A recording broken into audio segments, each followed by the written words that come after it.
by the emerald sea, where the moon and water meet, somewhere close to harmony, when the world is sound asleep. Something's gonna bring the change, journeys we are meant to take, something at the edge of space, calling us to fly away. Good morning, everybody. Good morning, good morning. Let me adjust this. How are we doing this morning? Happy Friday, everybody. Best day of the week. Right, okay, so we are going to be drawing the crocodile that you can see in the top right of the screen. I have roughly traced out all those different little not scales, they don't have scales, do they, but just the way that their skin is constructed. So right, let's make a start.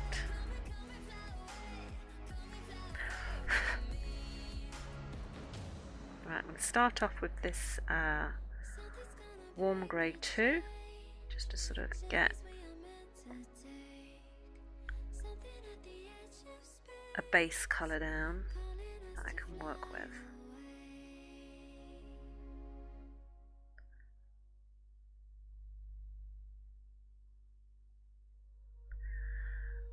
And even though it's quite a rough textured skin, I'm going to use, I think, circular movements, because I don't have to worry about fur directional feathers, obviously.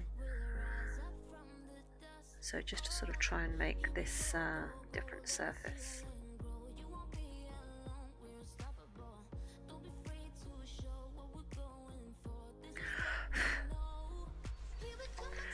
Morning, Faisal. How are you?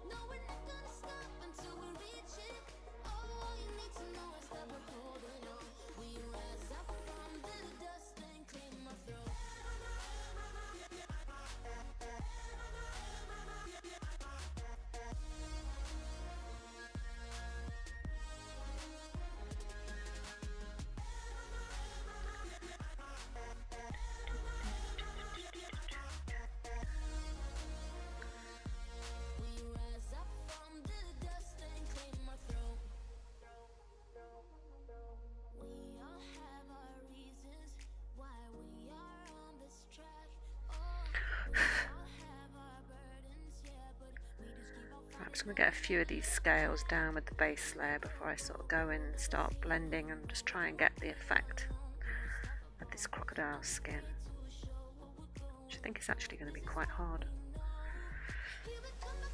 now that I'm studying it closely.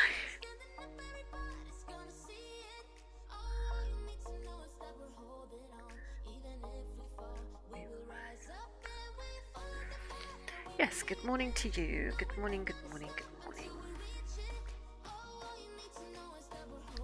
Happy weekend to you.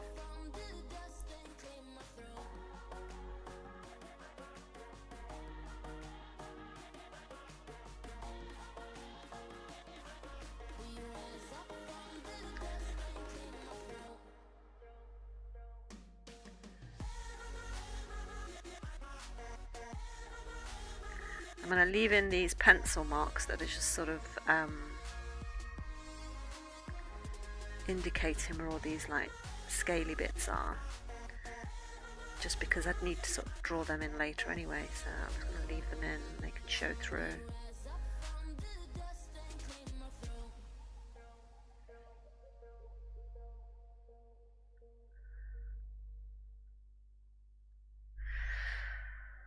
Right, okay. Don't know what colour to do next. I think I'll go in with this earth green colour. Hopefully I'm having a good day. Yeah, not too bad. I actually woke up a little bit later today, and so I just feel like I'm running to catch up, if that makes any sense. So Yeah.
Together like we're rocks in a wall, growing stronger every day, even more. Stand together in the eye of the storm and show the whole world who we are. This is the olive green yellowish.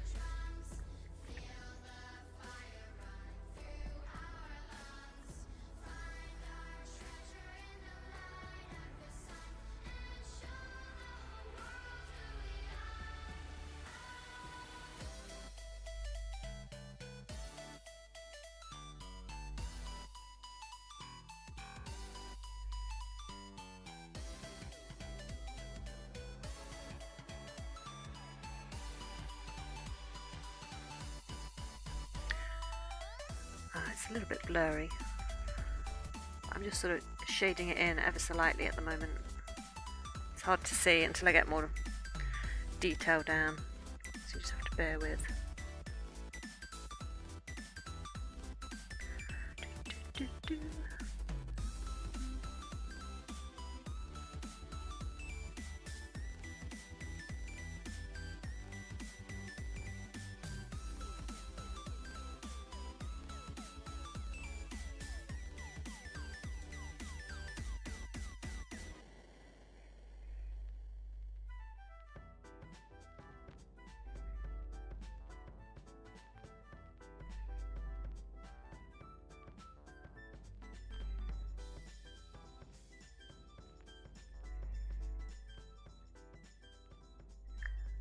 Just reinforcing those patches.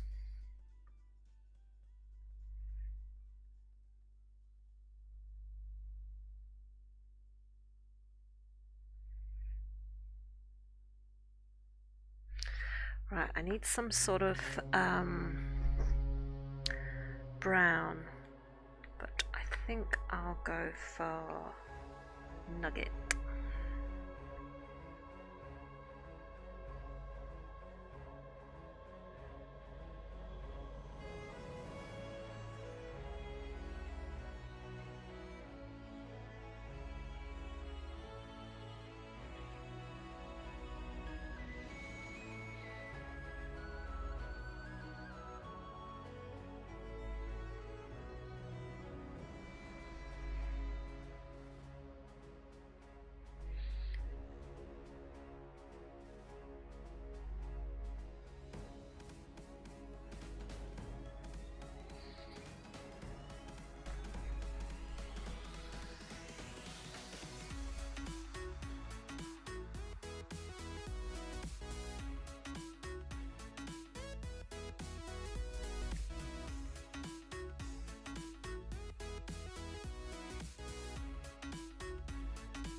quite a lot of detail on here now that I'm really looking at it. It's like, this is going to take forever, but that's okay.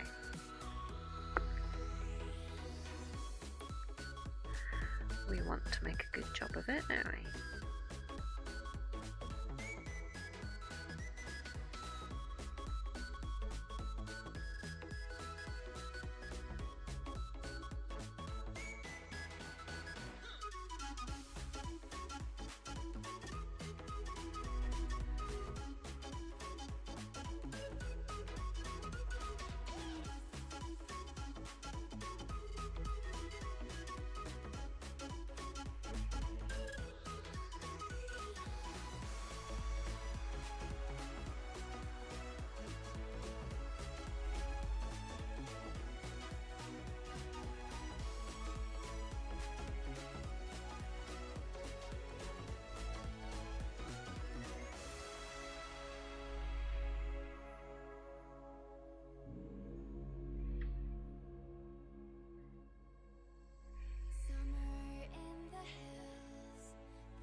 The whole world at our feet, watching seasons change.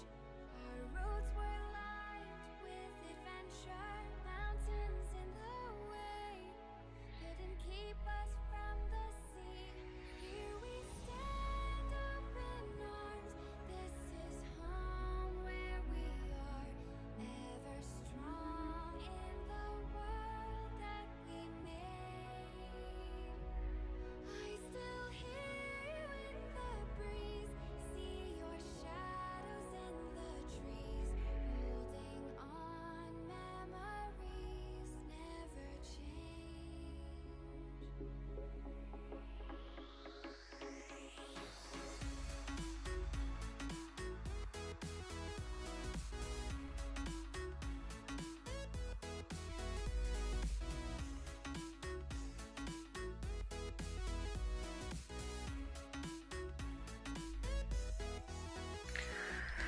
I need a little bit of the ivory.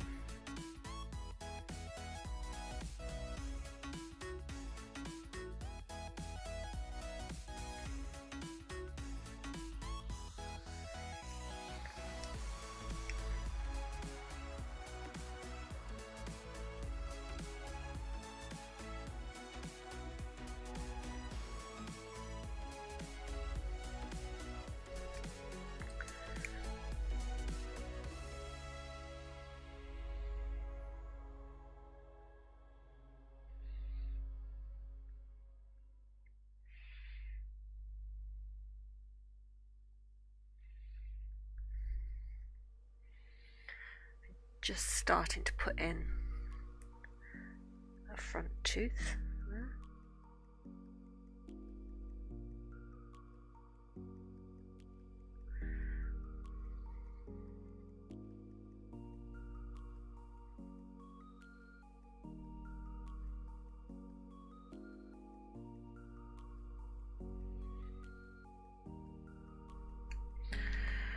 Right, and I'm going to need the cold grey one and the warm grey one for these teeth.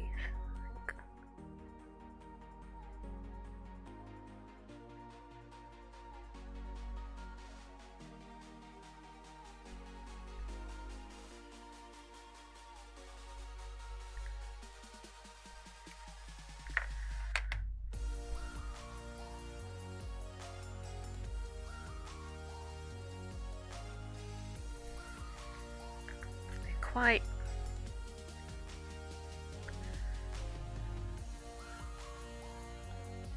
dirty, the ones at the front.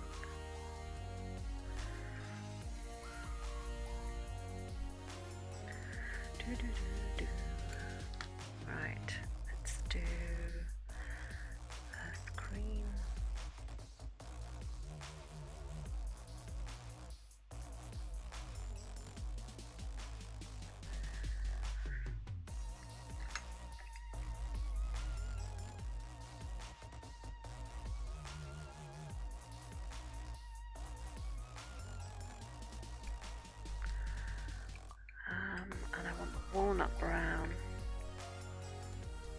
doing, it's almost like speckles.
Right.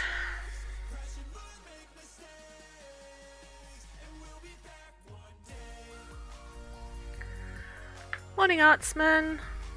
How are you? Sorry, I was away with the fairies there for a minute. Need a little bit of this green gold.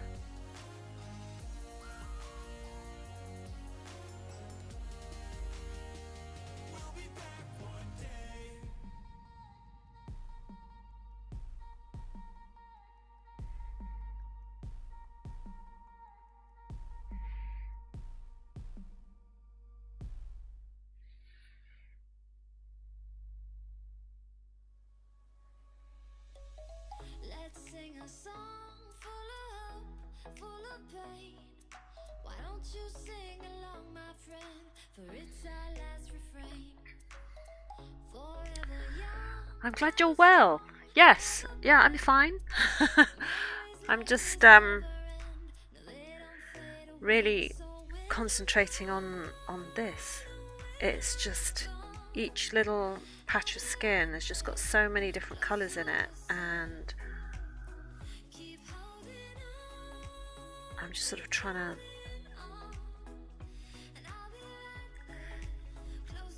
to get that right. And it's taking a lot of concentration.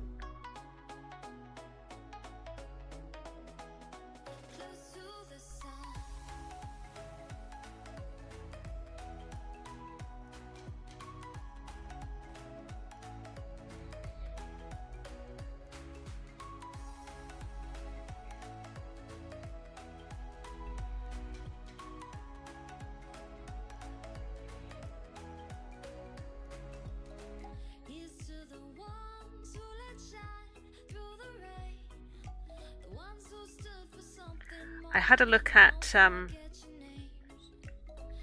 we were talking yesterday about the Dragonlance books, and after I wrote down all the books that you made in a list, and then I typed into Google reading order of Margaret Weiss and Tracy Hickman books, and there were like 2 before the ones that I'd read. So I'd read Time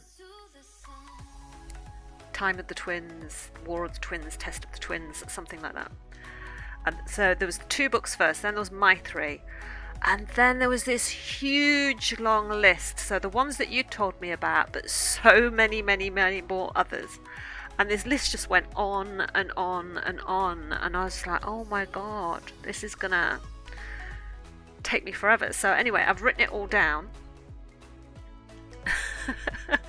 I'm like, I never thought there was those 3, and it's just like, no.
I think Salvador wrote some of them or something. Maybe he did the art. Salvador? I mean, I very stupidly thought that Margaret Weiss and Tracy Hickman were 2 women. And it wasn't until I actually Googled yesterday and looked it up and realised that Tracy Hickman was a guy. So, stupid me for assuming, right? Yeah, Google away. I'm all for Googling. I'm all for Googling and finding out.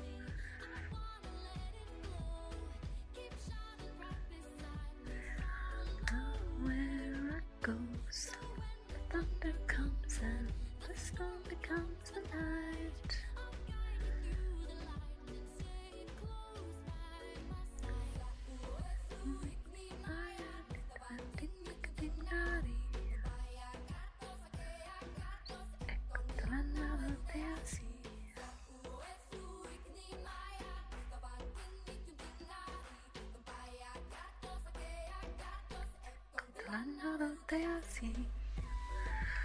Right, I think that we are getting there.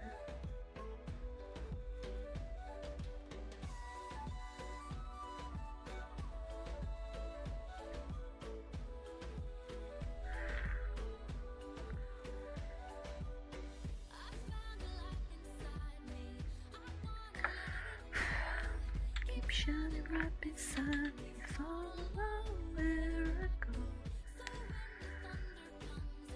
The storm becomes a light.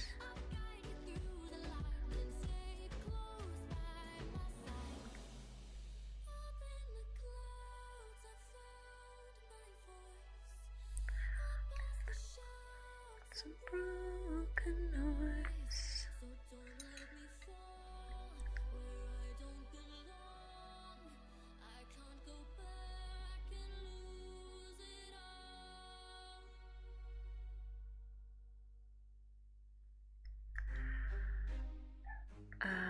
Warm grey.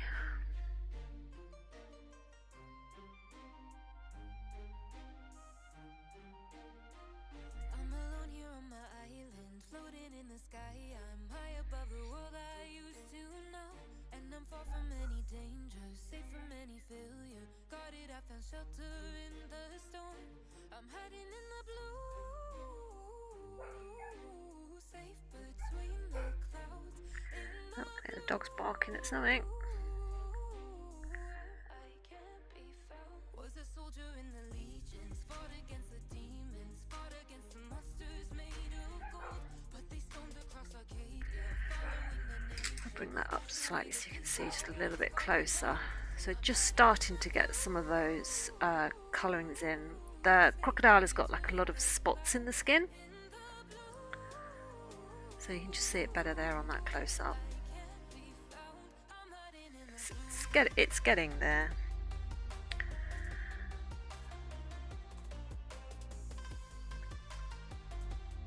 I quite like the look on this crocodile's face as well, because you haven't got like a full eye. It's almost got like a squinty eye, like it's aware of the photographer, and it's like, take a step closer and your dinner, you know.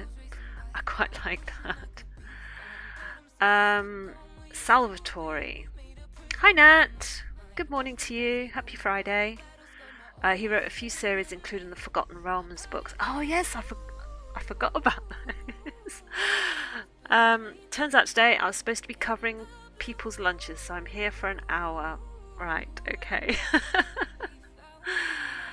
The Demon War Saga, Forgotten Realms. Yes, I see, that's all coming back to me now that you've mentioned this.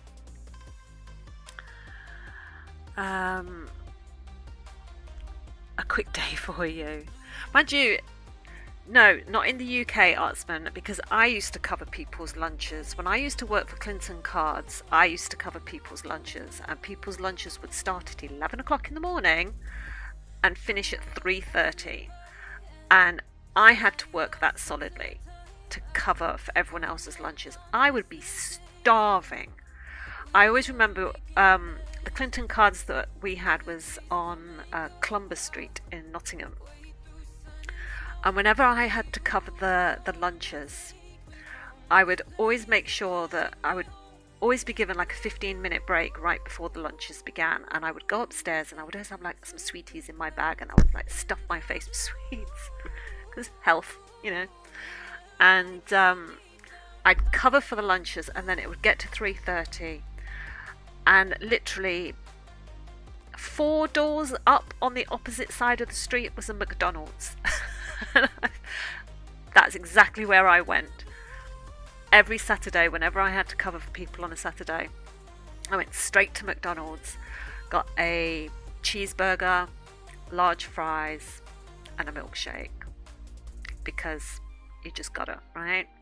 And oh, the relief of finally getting that food. But because I would eat at 3:30 and have that, and back then I couldn't really eat much without feeling bloated because of the celiac disease, blah blah blah blah blah. And so I would eat at 3:30. I would get home about 5:30, 6 o'clock. My family would have eaten tea. My mum would have put a plate out for me, and I'd be like, I can't eat it yet, because it's thrown out my eating schedule. And then I'd get hungry about 8 or 9 o'clock at night, but then I knew I couldn't eat much because I would be going to sleep at about 9, and I can't bear to go to sleep feeling heavy in the stomach. And I knew that food always made me feel heavy in the stomach because I didn't know I'd got celiacs. And so on a Saturday, my eating schedule, sounded like I was an animal at the zoo then.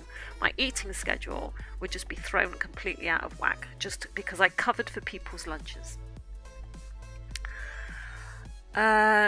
Still like 6.5 hours, you get off at 4. Yeah, you see. I got to work, saw the roster, and then realised I wasn't supposed to be there until 11:30. Now that is the worst. That you think in your head you're meant to be there at a certain time. You go, you clock in, and not meant to be there for a few hours, but there's no point in going home, right? Because by the time you get home, you just have to set back off again. So it's lunch and tea breaks. Everyone gets an hour lunch and 15 minutes tea. Yeah, exactly. I used to hit up the Subway at lunch when I worked. See, I like Subway, but they are so expensive. And I didn't know until one day, this was about 2 years ago. I'd never used a Subway, but I knew the kids had used Subway. And I decided I was going to treat everybody. And so I said, right, instead of dinner tonight, I'm going to go out and get Subway for everyone. Everybody give me your orders. And so I wrote down everyone's orders, all the different breads, all the different fillings, all the different sauces. And, you know, the size, whether they wanted a 6-inch or a foot long or whatever. And I thought, you know, I'm treating them. It's fine. Oh my God. 5 Subway orders, most of which were a foot long. I thought I was going to have to take out a second mortgage. It was just incredibly expensive. It was like £13 for a foot long with all the bits and pieces in, and £6 for a 6-inch. And I was like, are you kidding me? Seriously, are you kidding me? I about had a heart attack and flopped to the floor. They weren't bad back then, I guess. Meatball sub. Yeah, you see, James would have the meatball sub, and sometimes Jared would have that too. But I was so used to like McDonald's prices for things, so I just thought Subway, it's sandwiches, it's bread and salad and cold meats, unless you have the hot ones. And I was like, that's not going to be expensive, right? Boy, was I in for a rude awakening.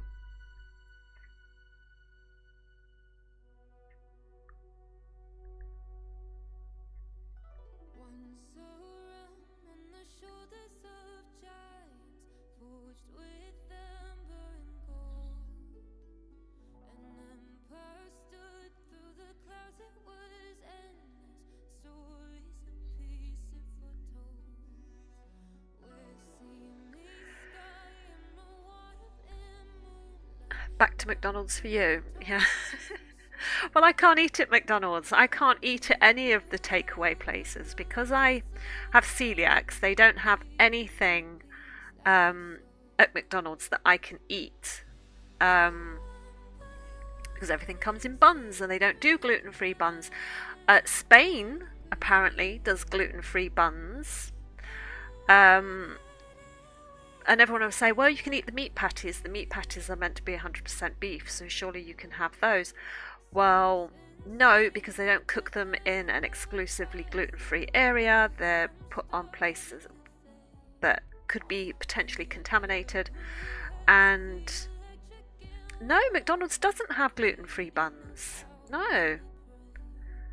It is basic.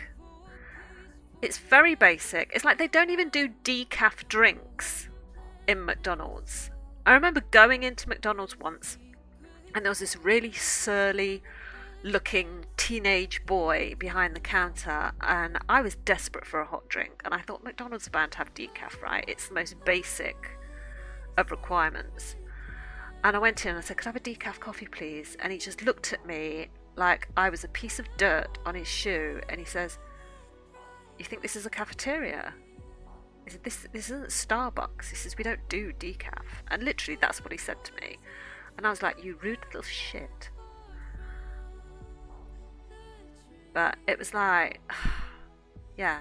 So anyway, but I don't eat meat either because I'm vegan. So there is nothing that I can eat in takeout places because they either, like if you go to Tesco for a meal deal or any of the big supermarkets for a meal deal, they do have gluten-free sandwiches, but every gluten-free sandwich has animal products in it. So either meat or egg or real cheese, right? So then you think, right, okay, so I can't get a gluten-free sandwich. What about a vegan sandwich? But you can get the vegan sandwiches, but they're not gluten-free bread. So I can't eat out when I'm out and about. If I want to get something to eat, I have to have fruit. Or I simply make something at home and take it with me so that I can have a snack while I'm out and about. And it's so ridiculous. It's so ridiculous. They should have these as basic standards.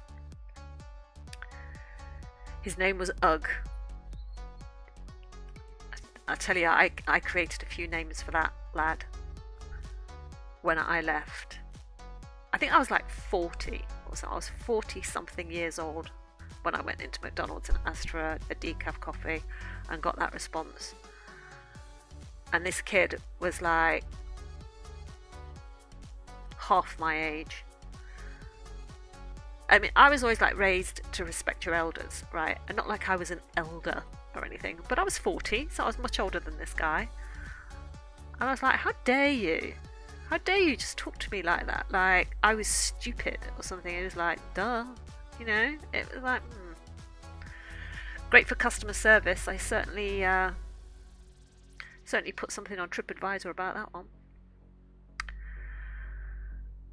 And then got one of those things from the managers about, oh, I'm so sorry about your visit today. Rest assured that we take customer service very important. But no, it's not very good English, is it, for an English teacher? Customer service is very important to us. Please rest assured. Blah, blah, blah, blah, blah. I hope he got a talking down because I mentioned the time I went in. Mentioned obviously the shop that I went in and gave a description of the guy, and so hopefully they were able to narrow it down. But it's like I've worked in shops. I've worked in retail for many, many, many years.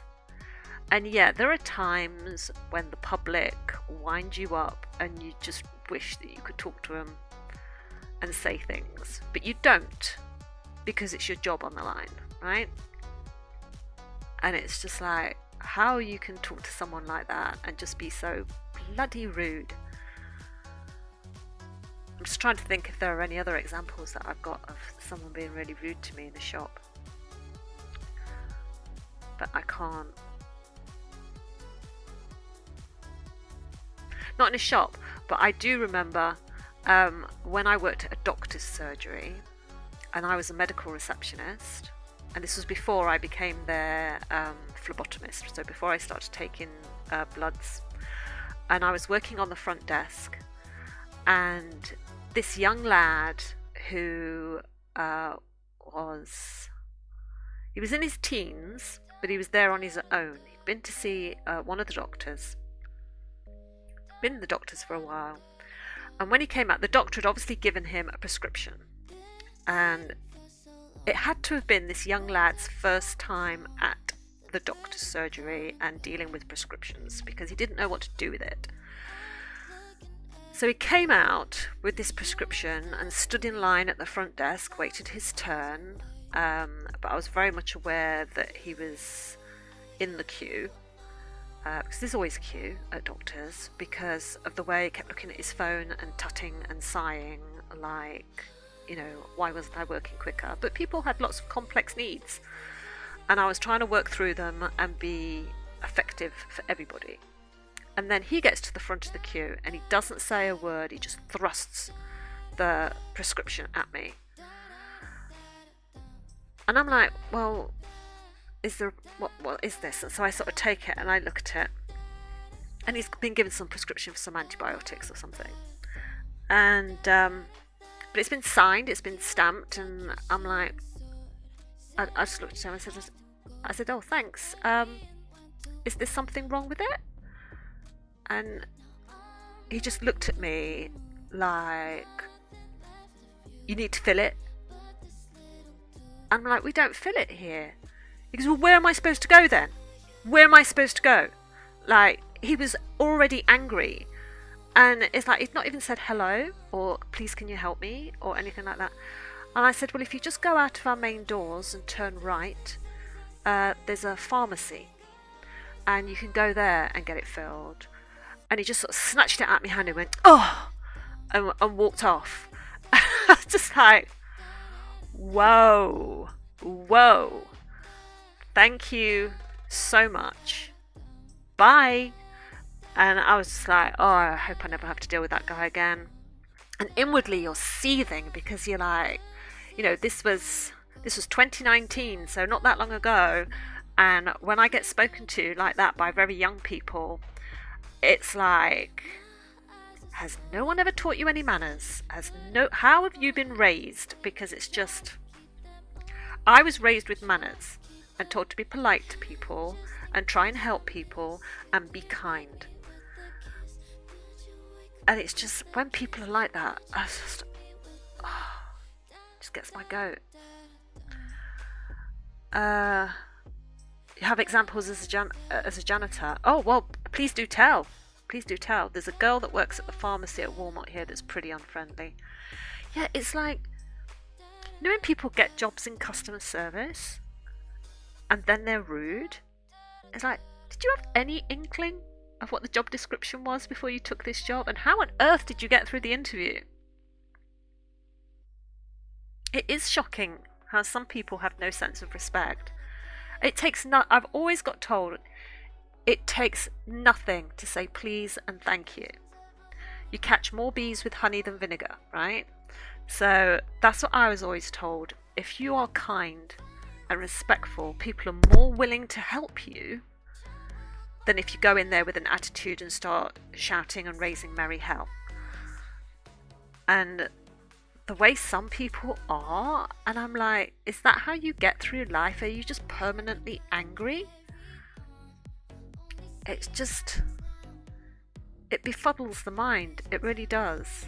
And it's like, all right, I understand that sometimes people have like bad days, or they might be struggling with their mental health, or they might have like really bad depression on that day, or I've just had some really bad news or something. But even so, it takes nothing to just say please and thank you and not to be angry. Even if you're not feeling like being smiley or happy or anything, but just, yeah, thank you very much, and then just go. It takes nothing. I used to clean the bathrooms at an upstairs floor at the post office building. One day I found that someone had crapped in the urinal. Oh my god! In the urinal! Glove time. But that means they must have done it because you guys, when you have your urinals, that's out in the open space. So they must have literally crapped in the open, potentially, in front of other people. Oh my god. Oh, these human beings walk amongst us. Oh, do you know, sometimes it just makes me worry. I think this is the generation that is going to be looking after our generation when we're in old people's homes. It's not going to bode well, guys. Oh my god. I've frequently said to my children, I said, if I ever get so infirm that I need to go into like a care home or something, please just take me into a field and have me shot. Because I'm just like, I don't think I want to be cared for by these people. Absolutely not. Oh my god.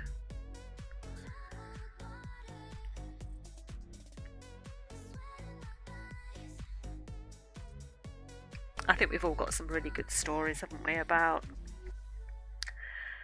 customers, the public. No, I don't want cold grade 5. Where am I? Cold grade 2, cold grade 3. That's what I want.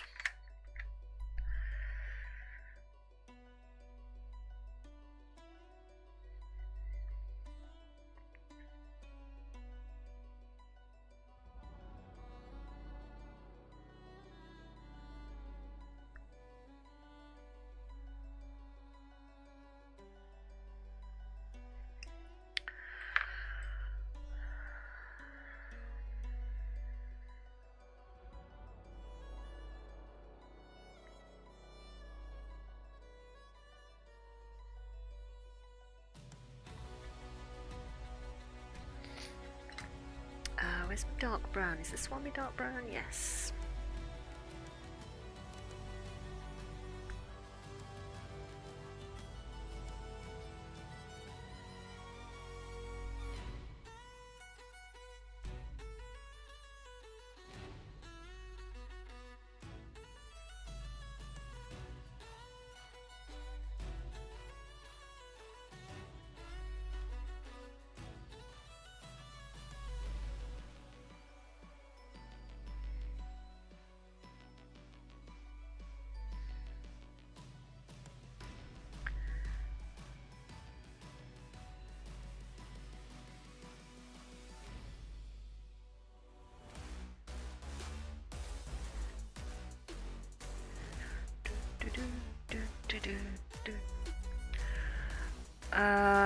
To be fair, uni accommodation isn't any better. The number of people who come home drunk and just let go on the floor, like the toilet is right there. Oh my god.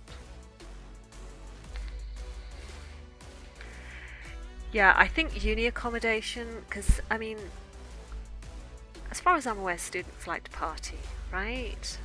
They get a lot of student discounts in bars and things. Happy hour. But oh my gosh.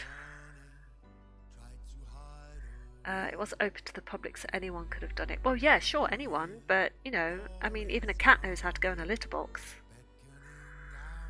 I always have a drunk story when I worked graveyard shift at a restaurant. Okay, go for it. So a guy came in completely snockered, ate, then refused to pay. We just let him go. Yeah, it was probably safer. Drunk people leave me feeling so uncomfortable, like they could do anything. Yeah, exactly. It was probably just the safest thing, just to sort of go, yeah, okay, don't you worry about it, mate. That one's on the house. Yeah. I don't think I've ever had to deal with drunk people before. I've dealt with people who are very high on drugs, but that was as a first responder.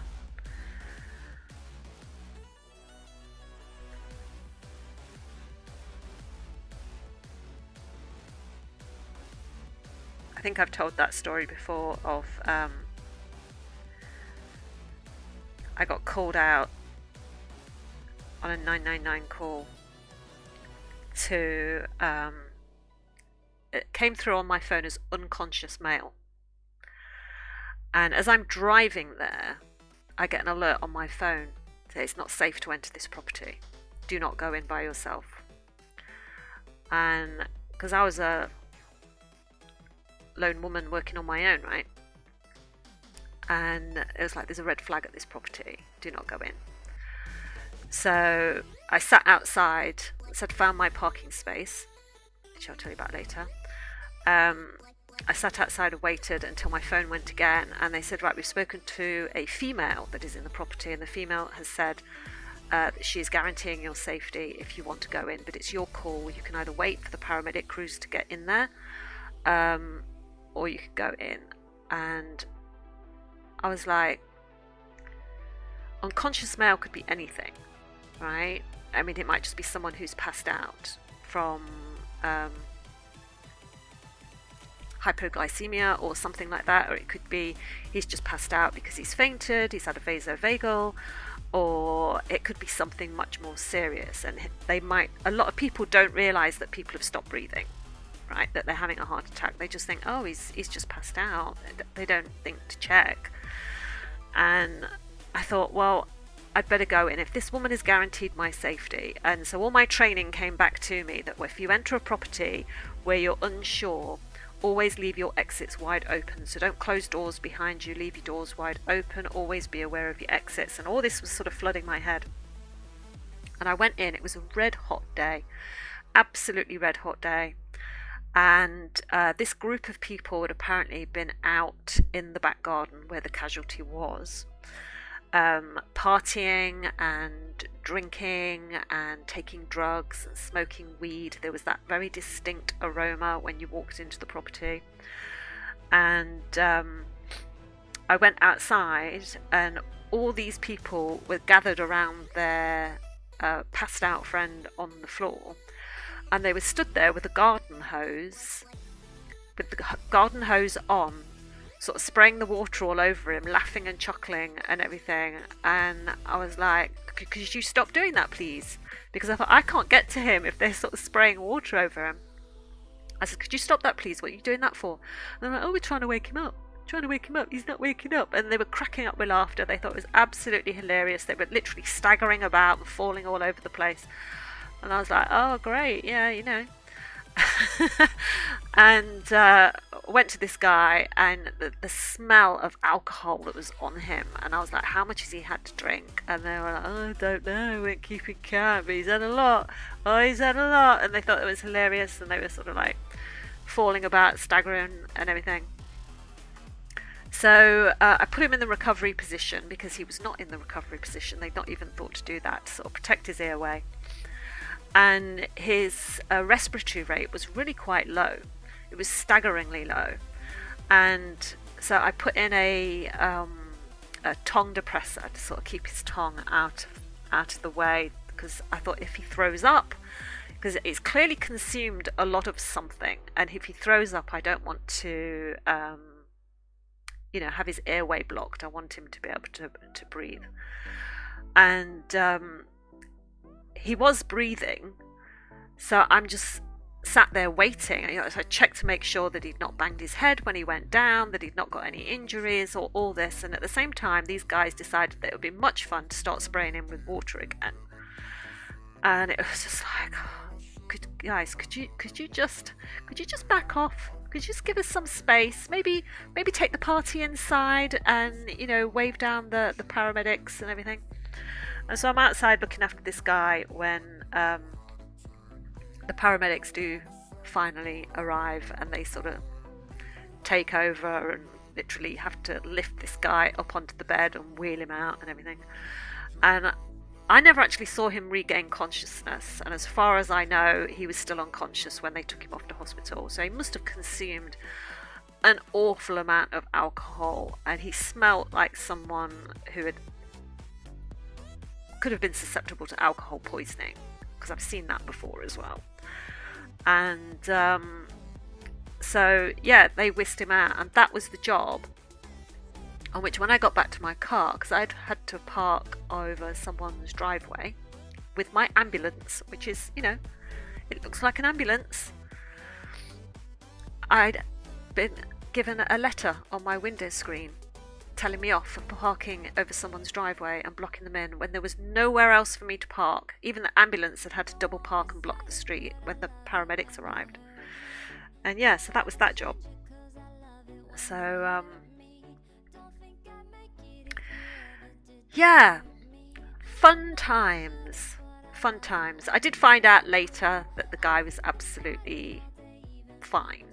He'd been fine. He'd sort of regained consciousness back in hospital, and had literally just needed to get over his hangover, which was quite severe.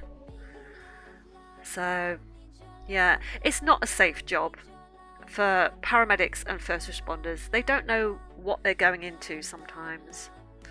It's especially when you're a woman on your own. I mean, I've been into drug dens and everything, and there's been many occasions where there's been a drug addict on the floor, sort of passed out, and you're always told, if you're in a drug addict's house, never kneel on the floor because there could be needles. And we used to have these thick boots, you know, with the hobnail steel toe caps and everything, just to sort of protect our feet, because you just didn't know what you were walking into, and there were needles everywhere. And actually, I can remember going into one lady's flat that was clearly a drug addict, and there was paraphernalia, shall we say, everywhere. And she was in bed, and she was like, I don't feel very well. And I was like, right, okay. I said, I went through a medical history. I said, I'm going to have to ask you a question now. I said, but have you taken any substances that you shouldn't really be taking? And she was like, no, absolutely not. No, I've not taken anything. No, I'm not like that. And I'm thinking, are you not? There's evidence for it everywhere around the room. I can smell it. I can see it. But you're telling me that you haven't taken any drugs at all. And she swore blind on her life, on her mother's life, that she had not taken any drugs. And eventually she sort of passed out, sort of dealt with her. Paramedics turned up, and she sort of regained consciousness because they gave her some Narcan. And she sort of, that suddenly sort of brings you back into consciousness, and it's a clear indicator that you have actually taken something, because it brings you back very quickly for a short period of time. And they asked her, you know, what have you taken? And she got honest with them. It was like, oh yeah, I've taken this and I've taken that. Yeah, I have. And I thought, well, why lie to me? Because my job as a first responder is to get that medical history, so that when the paramedics come in, I can fire off that medical history to them really quickly, so that they can act fast if need be. So if I give an incomplete or an incorrect medical history, that can have consequences on their future treatment. And that really used to bug me, that people will lie. Patients will lie about how often they drink, how often they smoke, whether they take drugs. They will lie. And I just had to assume that every time I went into any property, that people were going to lie to me. And it's just, it was confusing, because it's like, these people want help. They've called for help. And if they want to get the correct help, then be honest. I wasn't there to judge them. I wasn't there to judge who they were, or what they'd taken, or what things they took in life to cope with their situation in life. I was there to help them and keep them alive. And yet they would lie to me. And that you really used to get my goat. And I'm sure it gets every paramedic, fire crew, police officer, everyone who goes to help and they get lied to. It must really rankles them. Yeah. Even realtors have to be careful on the job if they're women. Well, yeah. What was that name of that woman that there was a famous case quite a few years back of an estate agent. She went to sell a house and she went missing. And I think they found her body, much later.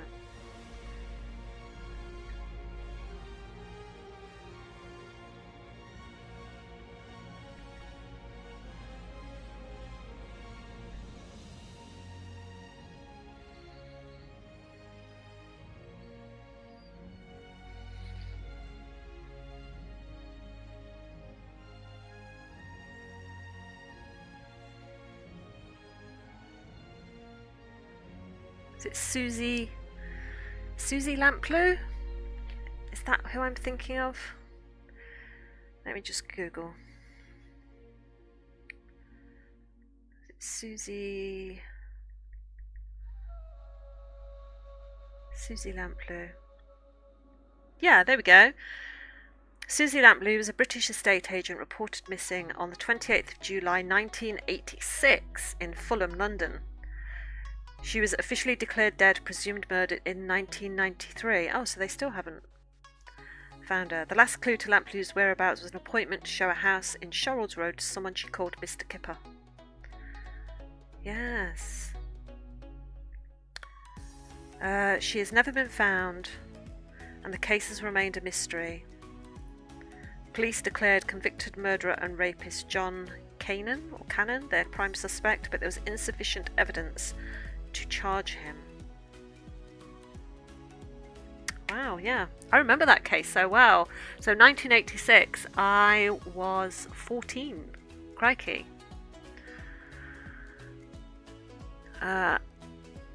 Arielta was a friend, so that was a plus. Well, yeah, exactly. I think there's lots of jobs where women just aren't safe. Even working in, retail and stuff. It's unsafe.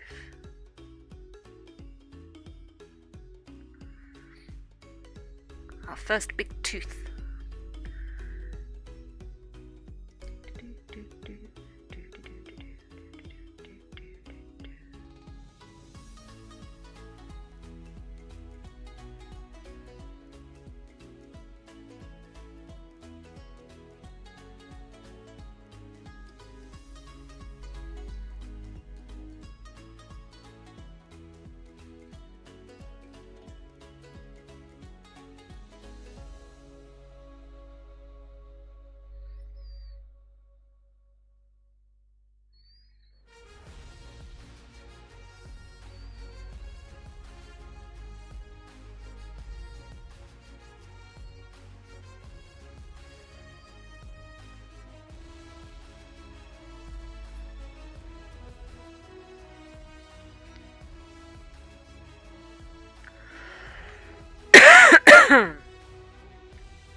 Right.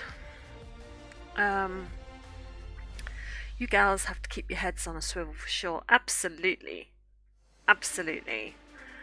There was a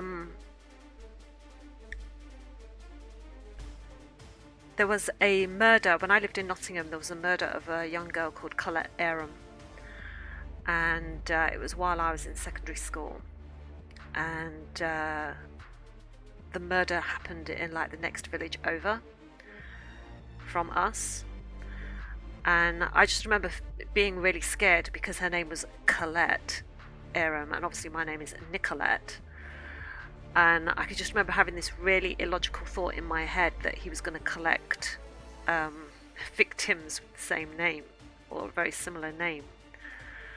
And a couple of weeks after her murder, my cousin, she used to work in the area where the murder was, and she used to work at a stable, and she was very into horses and everything, and she got followed on her way home from the stable by this man, and she had to put in a report to the police and everything, and that just sort of scared me even more, because I was like, if he is trying to collect people with that similar name, he's clearly started following my family, and I can remember getting really paranoid about it.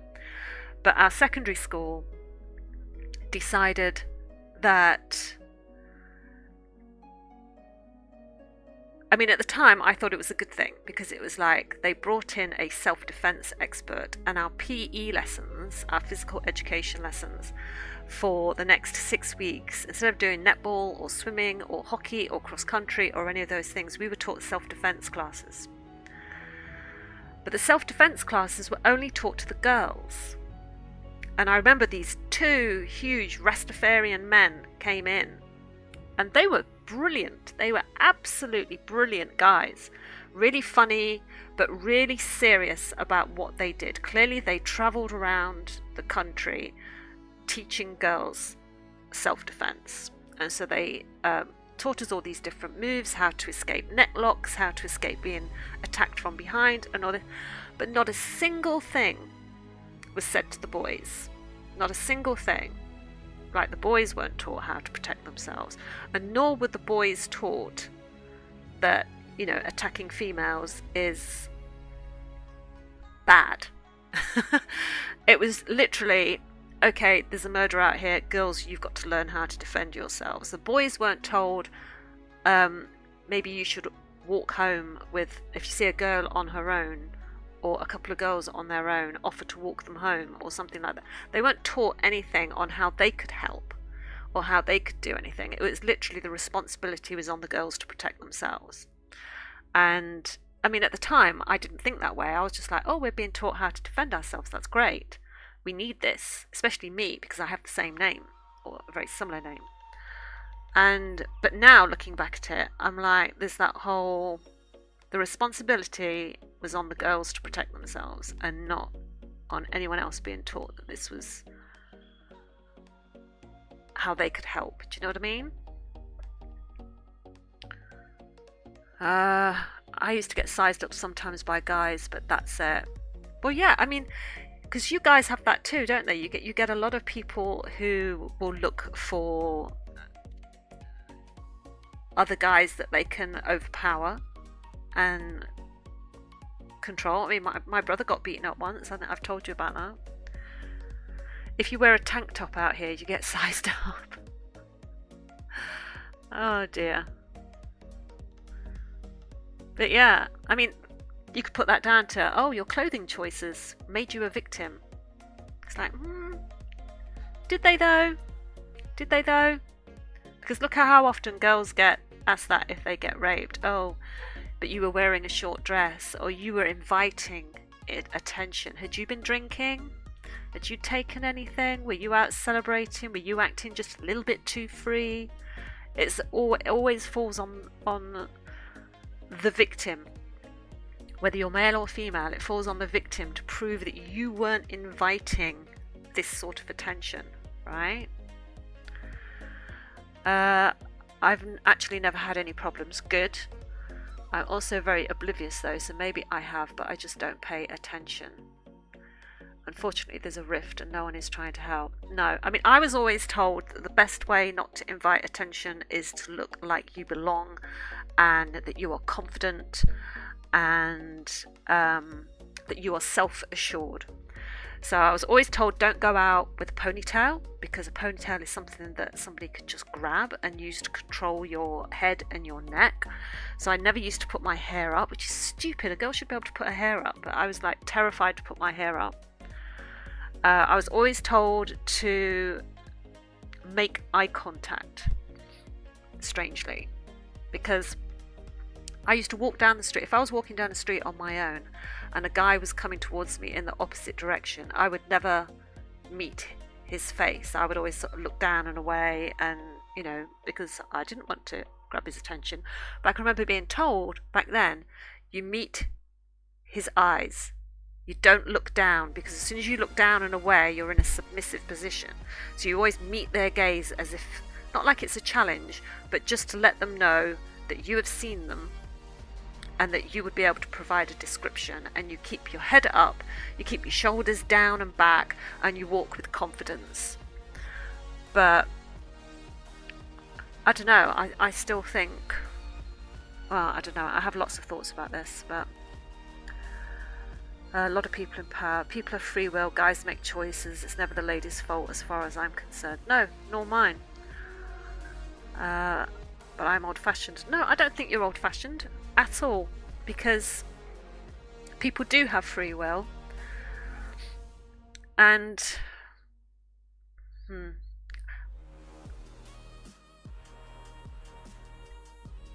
I just feel like trying to be very careful about what I say here. I think I have a lot to say about this subject, but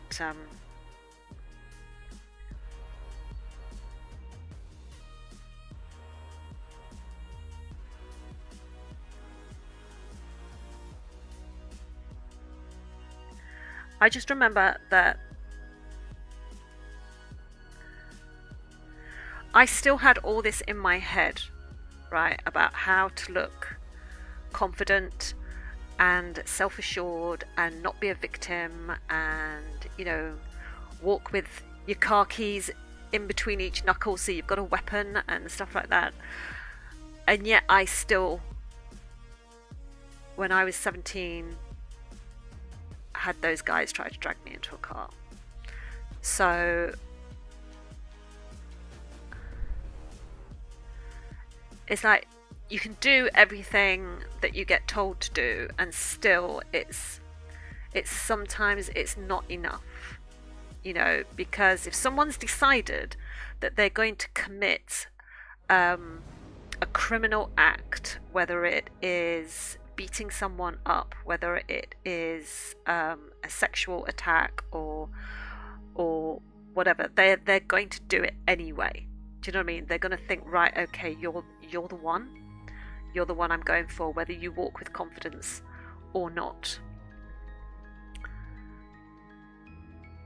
I mean, even now, to this day, I mean, this happened when I was 17, right? And I'm now 51, and to this day, if I'm walking down a street and a car slowly pulls to alongside me, and it could just be someone wanting to ask for directions, right? It could just be someone pulling up in front of their house.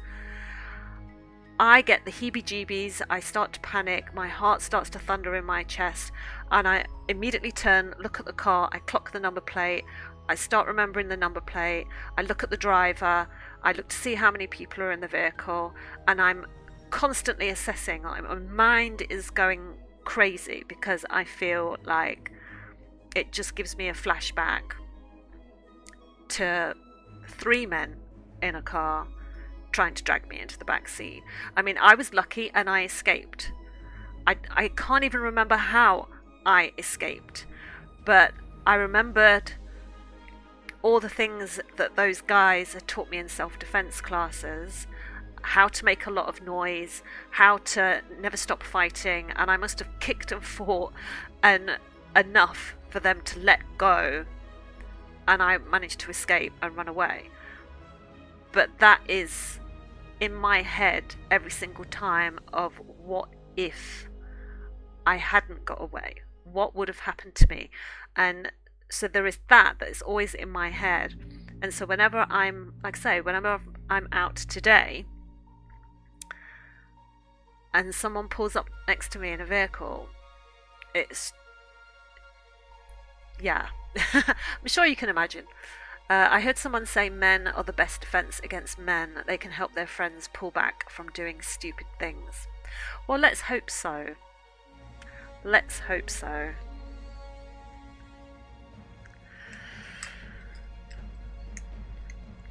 No, actually, I need a little bit of some of this.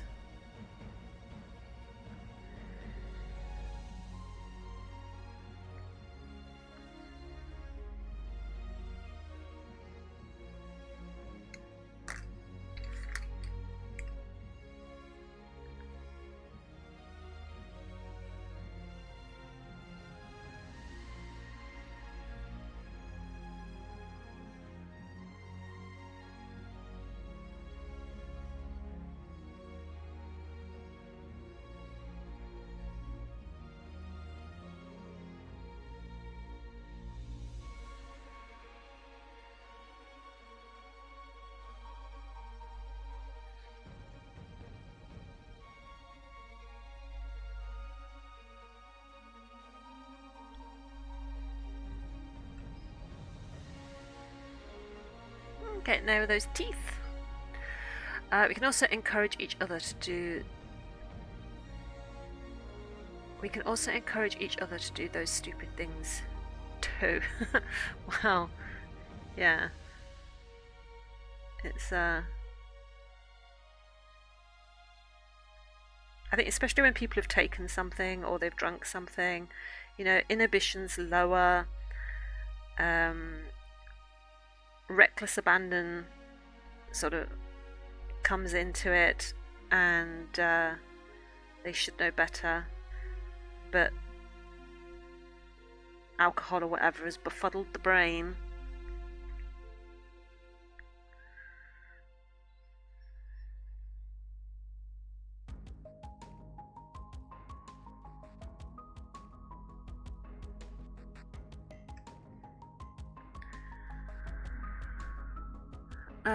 It's down to people and their choices. Yeah, for sure. Right.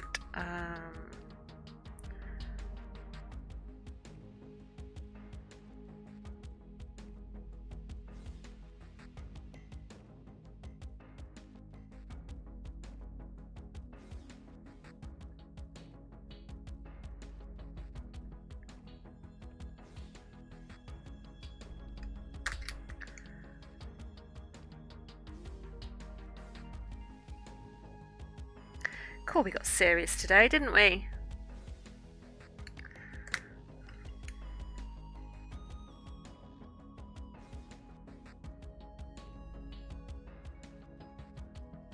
But that's okay. I think sometimes it's good to talk about these things because, well, just because.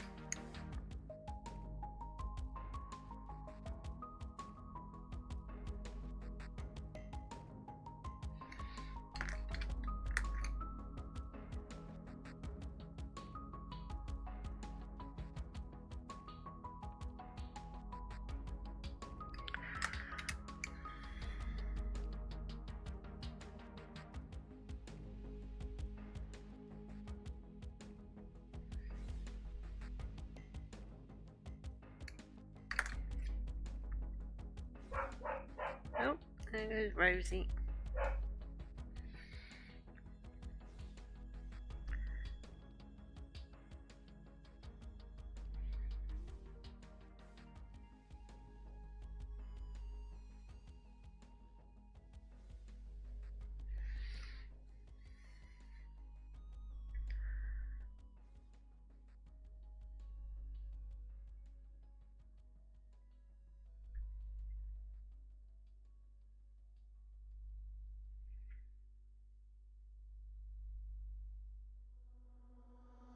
In the shadowland, nobody's innocent. Hand to mouth, we live like demons. Stuck in the phantom zone, lost in a thunderdome. Twilight ruled the day. We found the impossible, now we're unstoppable. Taking off the world beneath us. Strong under pressure, we'll make it together. Our universe will change. Freedom looking down a telescope. Starlight never been so beautiful. Whole world waiting for us, time to go. Escape. Oh, I forgot to tell you guys, on a much brighter, much happier topic. Oh, you're going to do some gaming. I'll catch you guys another time. Yeah, thanks for sticking around, Artsmen. Have fun gaming, and I will see you on Monday, hopefully. Have a good weekend, my friend. Last night, I attended the milestone party, the awards event from my publisher, and to be honest, do you know what, I wasn't quite sure what to expect. I really wasn't. I did not have to give a speech. Yay! So I'm much relieved. It was so much fun. They started it off with like an intro. They'd obviously filmed. They'd done a lot of filming at my publishers, and they sort of like did this it was like a fast forward of them sort of going through the offices and everything, and their offices are all obviously brand new and modern, and it looked beautiful, and it was to see everyone's smiling faces, and they were clearly preparing for a party, and they were putting on party hats, and there was balloons, and there was this celebratory music that was sort of building up and building up and building up. And then there was this long stream of messages, or these messages to the authors that were celebrating milestones, because there was quite a few of us. And they put your picture and the book that was your milestone book next to it on the screen for like a minute or so at a time.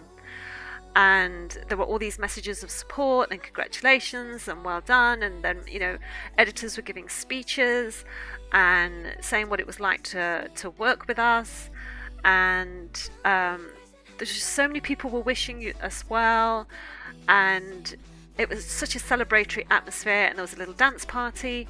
And I literally, watching it, started to tear up. And I was like, I can't believe I'm getting emotional about this. I can't believe this milestone party was completely hitting me in the feels, and I'd not expected that at all, because I'd been so nervous about it. All I could think of was, you know, I'm going to have to say something. I wasn't thinking about how nice it was going to be celebrated. And it was nice, Nat. It was really, really nice. And because I've said this many times before, writing is such a solitary occupation. You sit at your desk and you struggle to come up with words, you struggle to come up with plots, you struggle to come up with characters and try and make it this cohesive whole. And you finish a book, then you do revisions on a book, then you do like an art fact sheet, and then you do a synopsis for the next book, and then you write the next book, and somewhere along the line there it gets published, but there's no publication party, there's no sort of celebration for that book getting published. You don't celebrate when you finish writing 50,000 words. All you're doing is thinking about the next one, and another one, and another one, and sometimes your brain literally just has a meltdown, because it's just like, I can't be creative anymore, I can't use words anymore because I've used up my creative well. And you literally just, I don't know, you don't even seem to get, like, when you get paid for the book, and I'm not talking, you know, we're nowhere near J.K. Rowling advances or Stephen King advances. I just about cover my bills. And so the money comes into the bank, and then the money goes straight back out to pay for the bills. And it's like, it just covers me. And so you don't even literally get that money in your hand either. You know, when you get paid for the book, you don't get, oh, I've got this money, because you just know you've not been paid for like 3 months anyway, because you've been working 3 months on a book. And so the money that comes in has to pay for the last 3 months worth of bills. And there's just, I don't know, there's just no celebration. You don't sort of like get this, oh, I've got this massive check or anything, because there isn't a massive check. And you don't get to celebrate your publication day. There's no launch party. There's nothing like that. All you've got to do is write the next book. So when you do have these moments, like, I mean, I've just finished book 31. So this was celebrating my 25th book, because this is how slow publishing moves, right? And so I did my 25th book a couple of years ago, and now I'm about to start writing book number 32 in the new year. But it's like, just to have that moment last night made me feel seen, if that makes any sense whatsoever. It made me feel recognized, because I don't get that feeling. I've never had that feeling in my entire life.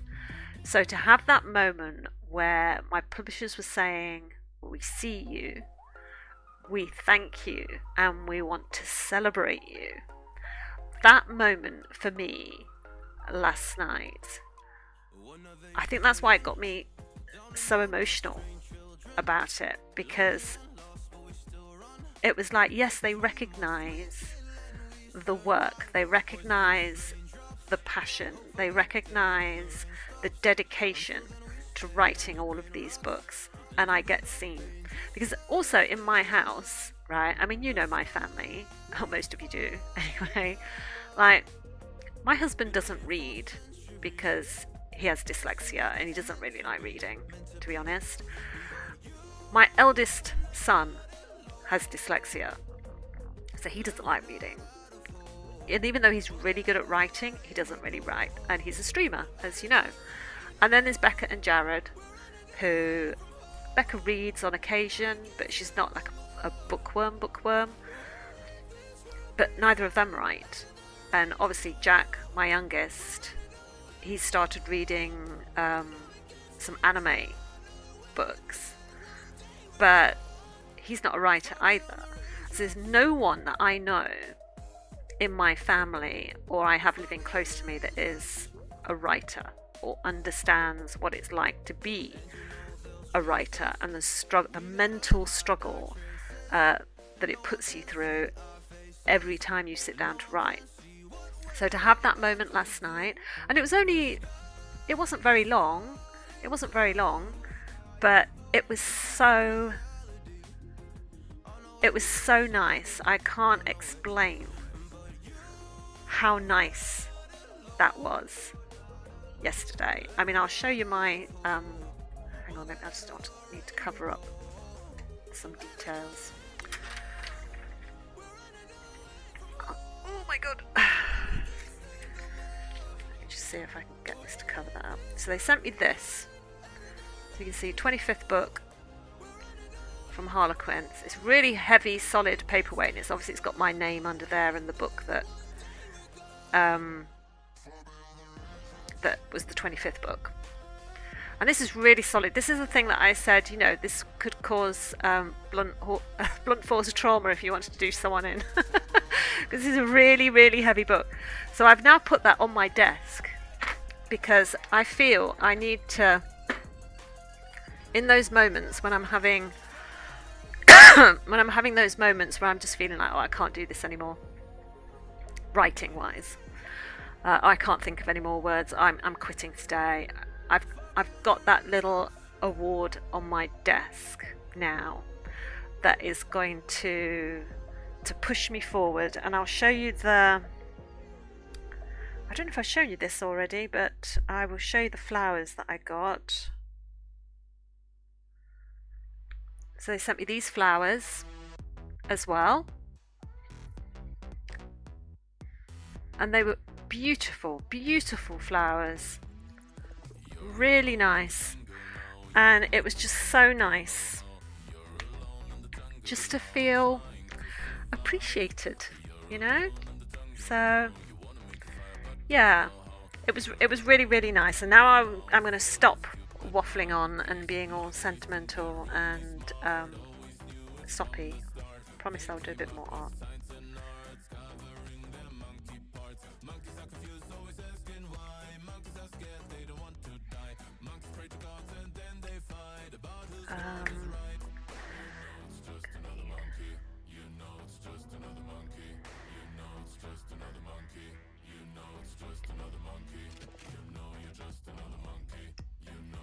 So I do feel like it's given me the sort of impetus to keep going, keep going with that writing.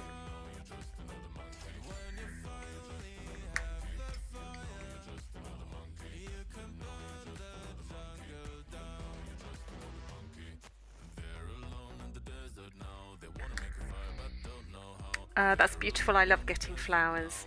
Yeah. I mean, it caused a little bit of a moment when they turned up. Because I was up here at my desk working, and the doorbell went downstairs, and Nick answered the door. And there was a bunch of flowers for his wife. And he was like, "Who sent my wife flowers?" Because obviously there was a card in them, but he wasn't going to open the card, and he sort of called me down. He was like, "Nick, come downstairs a minute." He says, "Who are these from?" Jokingly. I mean, clearly he knows there's nothing going on anywhere, but he was like, "And who are these from?" So I was like, "Well, I don't know. Let me open the card. Thank you very much." I was like, I have no idea who these are from, because I wasn't expecting flowers. Publisher hadn't said they were sending any flowers. And I'd not heard of any other of the milestone authors had mentioned getting any flowers. I'd seen everyone getting their little glass book paperweight thing, but I'd not seen anyone getting flowers. And I opened it, it just said, from all your friends from Harlequin. And I was like, oh, thank God. I was like, look, it's from my publisher. But oh dear, those moments, and just like,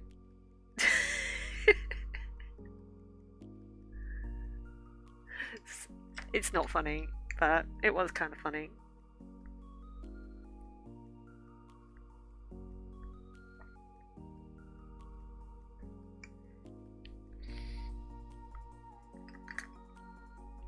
Oh, I need to put in, there's a little brown mark on this tooth.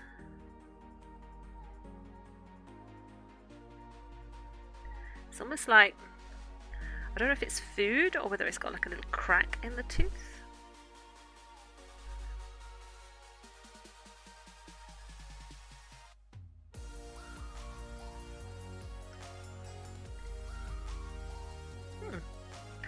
I'm kind of quite pleased with this so far, actually.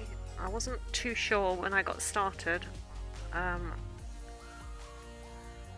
when I realised how much shading there was and how much extra colouring there was, whether I'd be able to pull this off, to be honest. Genuinely did not think I'd be able to pull this off. But I'm pleased with it so far. Let me give you a little close-up.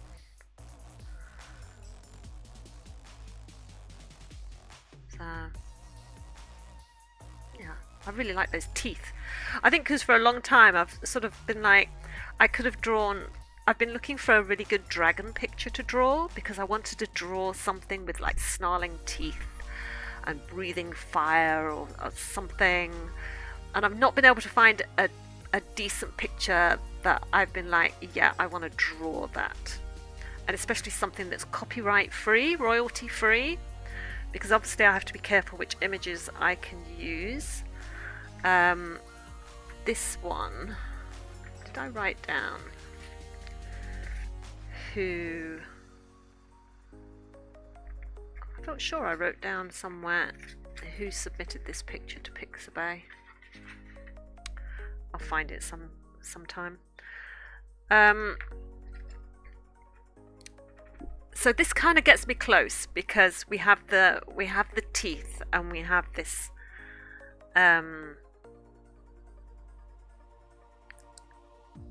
animal that's sort of like left over from like prehistoric times, right?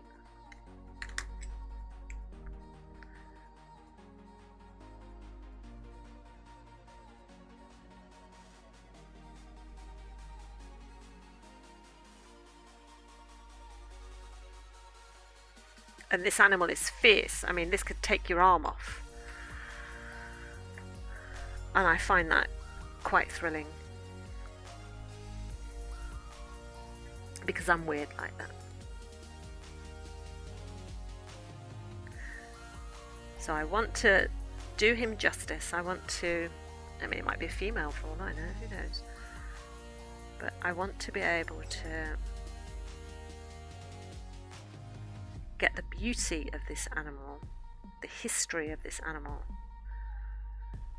and the power and the threat of this animal on the page. Oh, hello. T-Fair is here. Hello. Thank you. Thank you. Huh? Yes. Yes, it is. Thank you. Bye.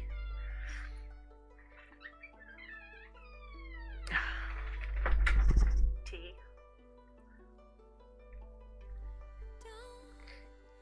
Nick got me. Let me move my picture before I do this, because I don't want to spill it. Nick got me this mug. There's no otter like you. It was a Valentine's Day gift once.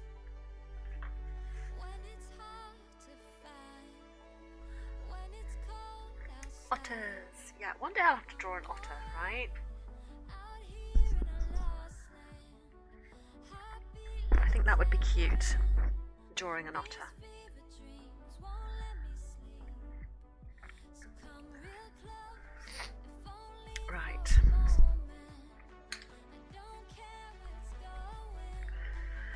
molting. Right, okay, so I need sort of like brown.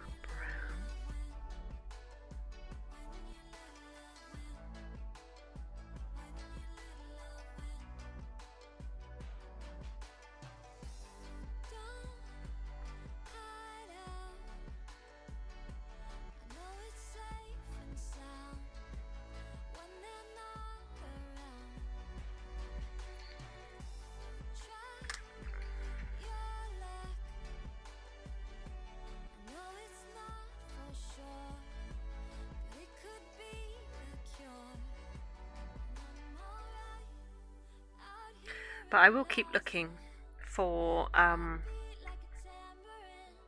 really good dragon picture, because I would just love to draw like a really good dragon picture.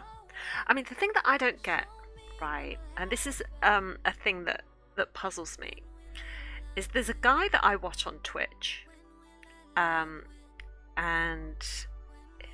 I think it's Simon Powell Illustrations, I think he's called. And he does these beautiful, amazingly detailed, hyper-realistic charcoal drawings of figures from TV and film. So he draws people mainly. So like at the moment he's drawing Captain America. And before that, he drew King Ezekiel from The Walking Dead. And he's drawn Deadpool, and he's drawn Alien, and he's drawn all the different Jokers that there have been in the Batman movies. And so he draws all those sort of Marvel, DC characters. And he did one of the soldiers from Saving Private Ryan. And he did the most amazing artwork. And he streams, I think he streams every Tuesday evening around about 6 o'clock, because he's based in the UK. But he goes to the Comic-Cons and he goes in the Artist's Alley and he sells his work there. But he takes pictures from the films that are obviously owned by Marvel, and I think I asked him once, are you allowed to do that? Because that's someone else's character, that's someone else's creation. Are you allowed to draw? And he said that yes, you are, because you're making your own piece of art. You're not selling their still. You're making your own piece of art based on it. And I think there's like a fair use thing that comes into that. And so I've looked into whether I could draw something like that, but every time I Google that information, trying to see if there is a loophole that will allow you to draw, say, Smaug out of The Hobbit or The Lord of the Rings, or the dragons from Game of Thrones or something, it all says, no, absolutely not, don't you dare, you will get sued. And I'm just like, I'm so nervous. People will draw fan art. I mean, it's classed as fan art, so does fan art fall under an exclusion? And I've not been able to get a straight answer anywhere, and so I stick to using, like, this crocodile image up here was on Pixabay, which is a free use site. So the others are like Unsplash and free reference photos for artists. You can go on there and do all of that, but I'm like, I'd really love to be able to sort of like draw the dragons from TV and film, or any of the creatures, any of the fantasy creatures from TV and film, but I'm so nervous to do it because I've been caught out once before and I had to pay an £800 fine. And so I'm like really nervous because I used someone's image once in a blog years and years ago. I just used a picture that I found on the internet and just stuck it in my blog because I saw other people stick things in blogs, and I thought, well, I just thought it was fine. And then like months later got a letter saying you used our imagery because you did not purchase a license to use this image. You owe us, it was like 847 quid, something like that. And I was like, no. And of course I got Nick onto it. It was the exact image, yeah. And Nick looked into it and he tried to claim fair use, and it was like, no, it doesn't fall under fair use. You used an image that belongs to us, and you shouldn't have.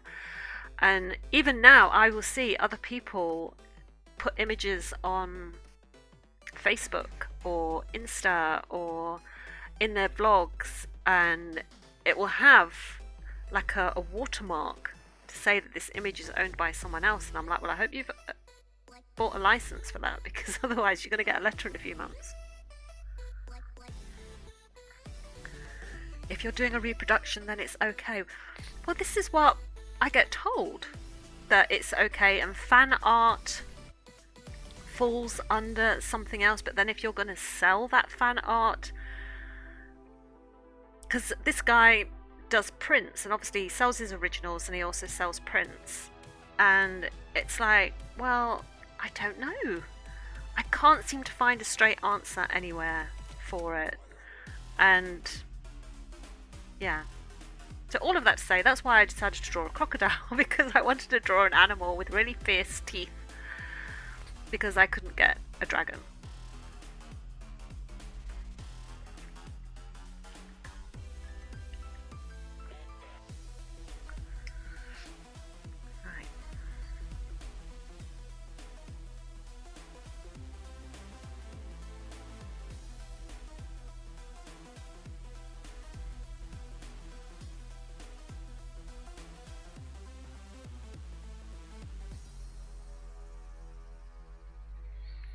But it would be really cool if you could.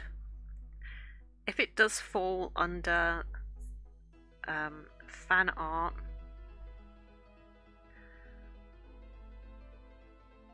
and I got a straight answer,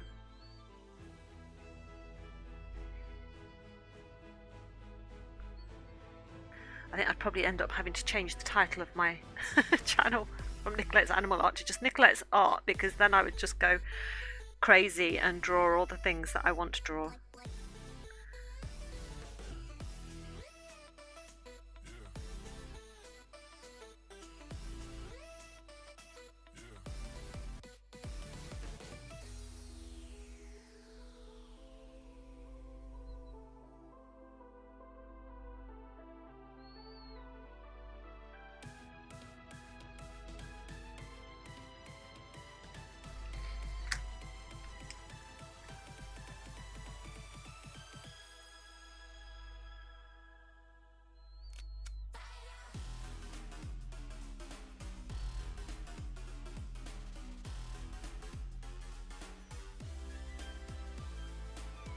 Right, so my base colours for this, just in case anyone's going to ask me later, usually on YouTube, my base colours, I'm using the Warm Grey 2 as my absolute base layer.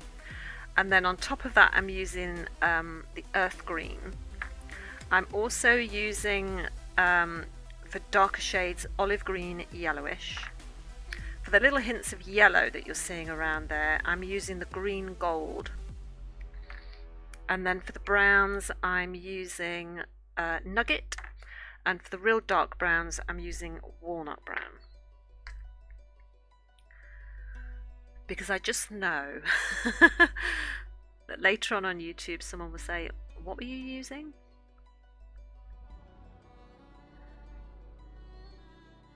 I mean, I will list all the colours in the description below as well.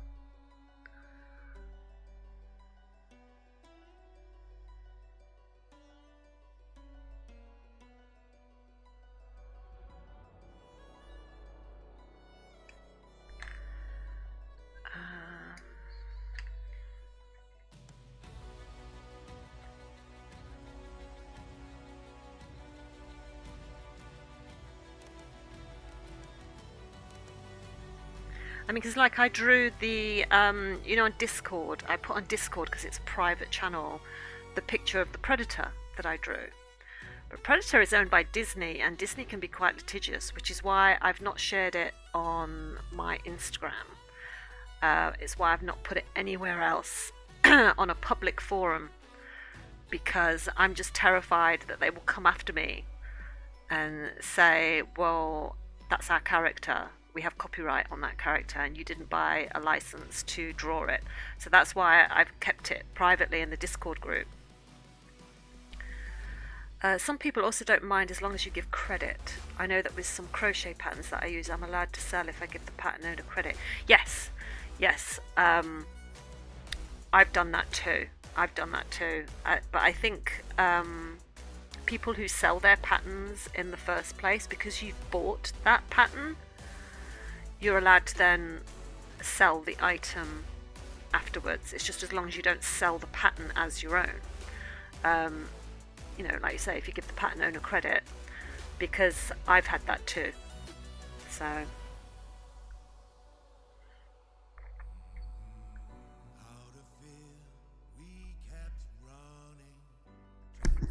sorry, just let me slurp my tea. I feel I've been talking a lot today.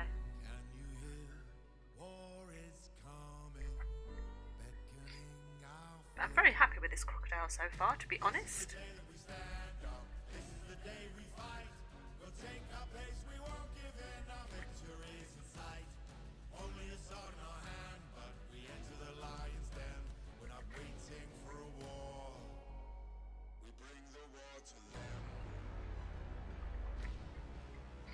I'm looking for a new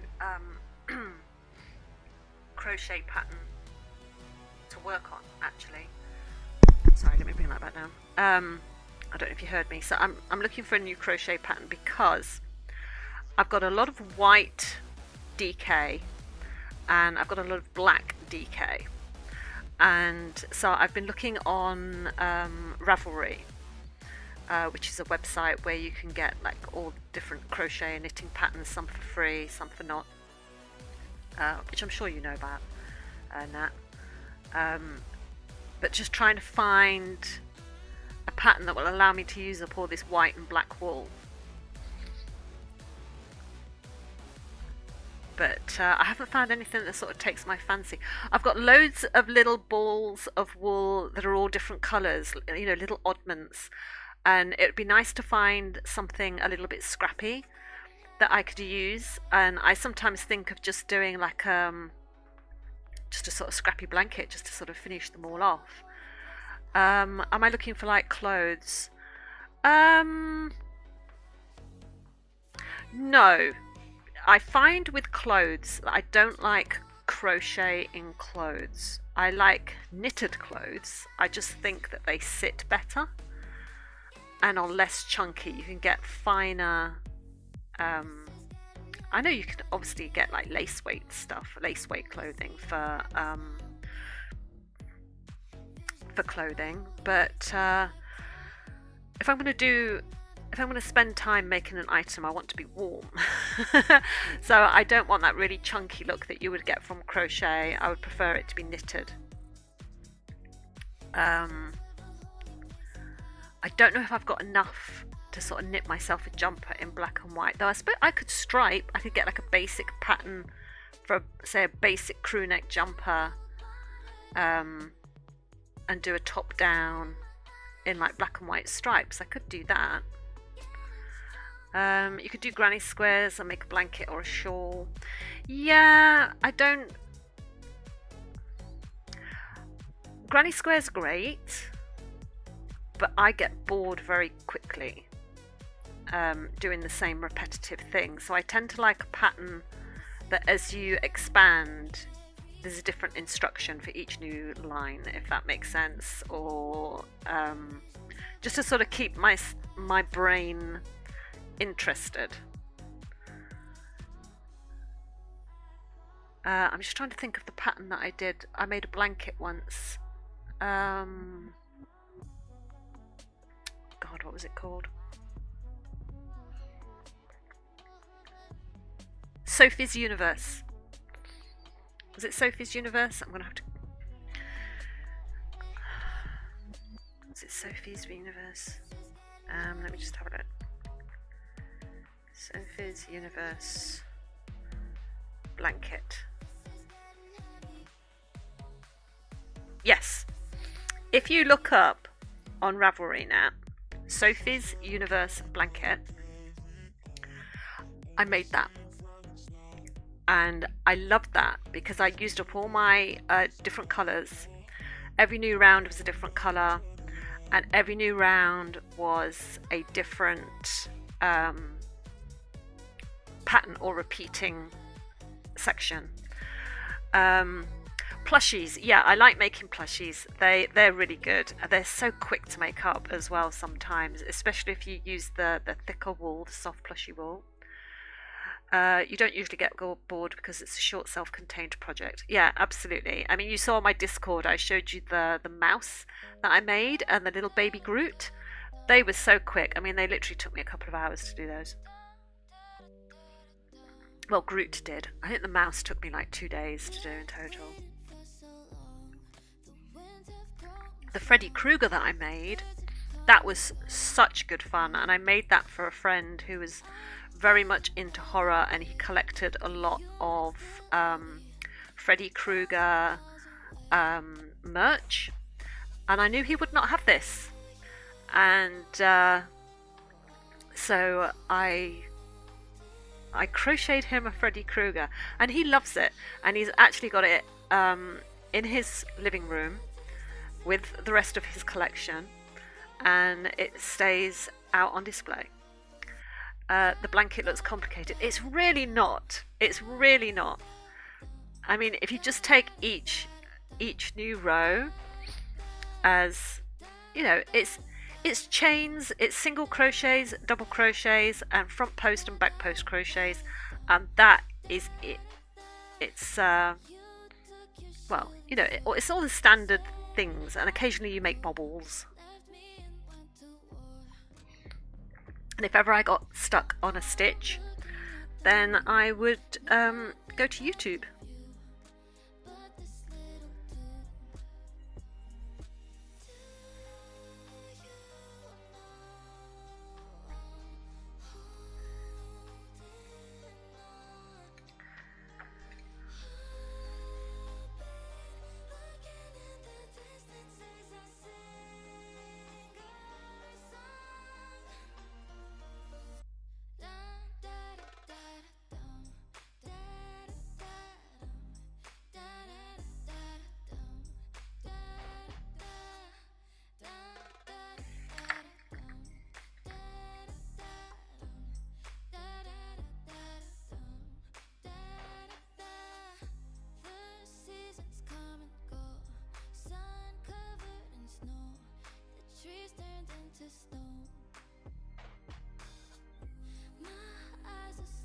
I had great fun doing that.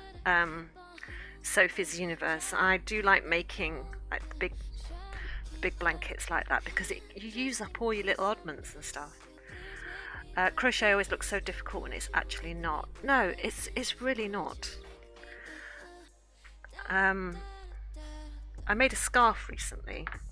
It was meant to be a blanket, but I did the first 2 rows and it was squares, but it was mosaic crochet, and it took to go all the way across. I could only do 1 row a day, so in 1 month I only finished 1 square that went all the way across, and I've recently just finished the 2nd square that goes all the way across, and there's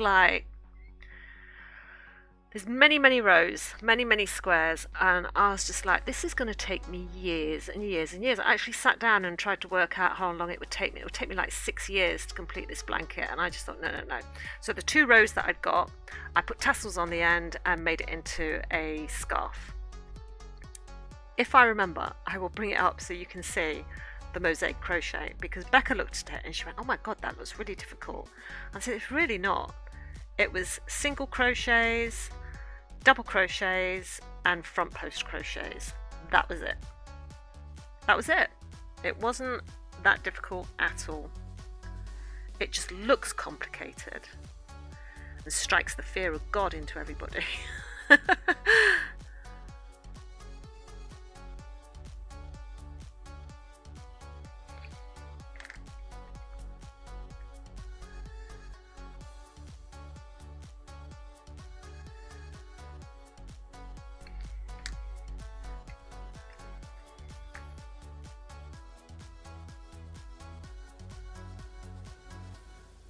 I love crochet.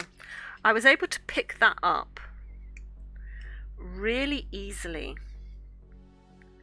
I couldn't pick up knitting for a long time. I can knit a lot better now than what I used to. But with crochet, if I go wrong in crochet, I know I can just rip it back and frog it and go back to where it was okay and start again. There's no problem. But in knitting, I can't get my head around that. Because like with crochet, you're only working with one hook and one stitch all the time. So you just you can rip it back and it's no problem. But with knitting, because you have 2 needles, if you want to rip back, you literally have to go through each stitch and take it back and slide it onto the other needle and take that one back. And I can't do that, especially if the mistake was a long way away and you've got to come down a few rows. I can't correct my mistakes in knitting. I don't know how to do it. And that's what I find, discouraging in knitting, is that I don't quite know how to fix my mistakes. Sometimes I'm able to think, well, I can fudge it. There's only an extra stitch there that shouldn't be there. I'll just knit 2 together or something.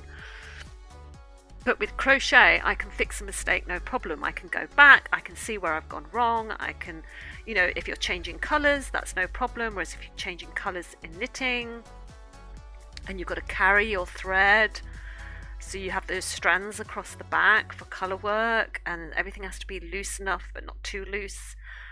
And it's just, Whereas with crochet, you can just whiz through it in like no time. Or I feel you can whiz through it in no time.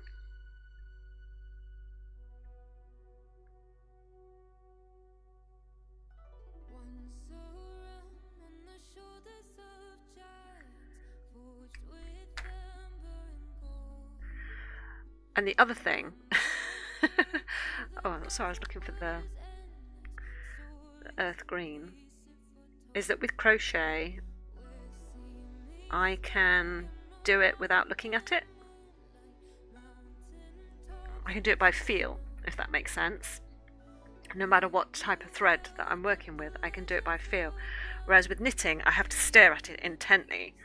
And then I get like eye strain, and then the back of my neck hurts because I'm looking down like this all the time, concentrating so hard on these 2 needles. I mean, my mum used to be able to knit like a dervish. She could just sit and watch TV, and her fingers would be doing this, and you'd hear the click, click, click, click, click, click, click, and she'd barely look down at it, and she could knit as easily the way I can crochet, if that makes any sense. So it can be so like discouraging and stuff. But if you can sit and watch like TV or whatever while you're doing something, then that's good. I'll tend to put on an like a vlog, so I can watch someone's vlog while I'm crocheting.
Right, okay. Got to dip now, got to work. Have a really good shift at work, Natalie. I'm going to end now anyway, but yeah, thanks for joining me. Thanks for our little chat about crochet. Let's make it a crochet channel. Yes, I'll either see you over the weekend or this evening or Monday. But yeah, thank you very much for joining me. So, we didn't get much done today because I think I talked more than anything else. But there we go. That's just need to put a little bit more texture on this top part of the nose here. But I feel like we're getting there. And I'm very pleased with what we've got so far. It's turned out better than what I thought it was going to be at the beginning. So, because I wasn't really, honestly, was not sure whether I'd be able to get the colour matching right. And, you know, the colour matching might not ever be perfect, but you'll still be able to tell that it is a crocodile. So, yeah, so anyway, thank you all for joining me. I really appreciate it. I hope you all have a fabulous weekend. If I'm able to do an art stream this evening, then look out for that. Because I do want to try and get that husky finished. But I don't know if I'm going to be able to fit it in this evening, but we will see. If I'm there, I'm there. Bonus streams are always bonus, right? And if not, I will see you all on Monday, where we will be back with the... What's the other thing that I'm drawing? God, I can't remember. What else am I drawing? Oh, God. Getting old's no joke. The puffin! The puffin! Right. We'll be back with the puffin on Monday. Thanks now. So my brain just went completely and utterly empty there. I honestly couldn't think. I was going through all the animals that we'd already done. I was thinking, no, it's not the Dalmatian. No, it's not the octopus. We've finished the octopus. What is it? And I just couldn't think what it was. So there we go. Brain fart live on the stream. Okay, right. All of that to say, have a great weekend. Have a great shift at work, Natalie. Enjoy your weekend, and I will see you when I see you. So take care, guys. Bye.